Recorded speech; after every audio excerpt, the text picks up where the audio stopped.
அப்படிங்கிறது நம்ம மாநிலத்தை தாண்டி ஒரு பவர் கிடையாது. முதலமைச்சர்னா தமிழ்நாட்டுக்கு தான் ஒரு மாநிலத்துடைய முதல்வர் தான்.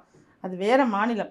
அங்கே அவங்க பவரை வந்து யூஸ் பண்ணாங்க அப்படின்னு சொல்கிறதே ஒரு கேள்விக்குறி. அப்படி இருந்தாலும் அதை அவங்க எவ்வளவு ஆண்டுகள் கழித்து சொல்கிறாங்க. இத்தனை ஆண்டுகள் கிட்டத்தட்ட 9 வருஷம் கழித்து ஒரு விஷயத்த சொன்னால் அதோட உண்மைத்தன்மை எந்த அளவுக்கு இருக்கும், அல்லது இப்போ உள்ள சூழ்நிலைக்கும் அல்ல சந்தர்ப்பவாதத்துக்குமாக பயன்படுத்தக்கூடியதாக இருக்குமா, அதில் உண்மை எவ்வளோ இருக்கும் அப்படிங்கிறத நம்ம சிந்திக்கணும்லம்மா.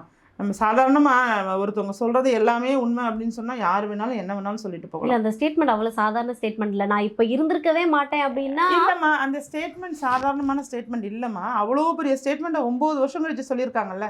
அப்போ அது சாதாரணமான ஸ்டேட்மெண்ட்டா இல்லை ஸ்ட்ராங்கான ஸ்டேட்மெண்ட்டா? இல்லை, இஃப் இட் இஸ் நீங்கள் சொல்கிறது மாதிரி அது ஒரு ஸ்ட்ராங்கான ஸ்டேட்மெண்ட்டாக இருந்திருந்தால் வந்து 6 மாதத்தில் சொல்லியிருக்கலாம், 1 வருஷத்தில் சொல்லியிருக்கலாம், 2 வருஷத்தில் சொல்லியிருக்கலாம். இப்படி இருக்குல்லம்மா. இப்போ தேர்தல் நெருங்கும் போது இந்த சமயத்தில் தனக்கான ஒரு இடம் உருவாகலை அப்படிங்கிறப்ப அவங்க சொல்லும் போது அதோடைய உண்மைத்தன்மையை நம்ம ஆராய்ச்சி செய்ய வேண்டிய இடத்துல இருக்கும். அது நீங்களாக இருந்தாலும் சரி, நானாக இருந்தாலும் சரி.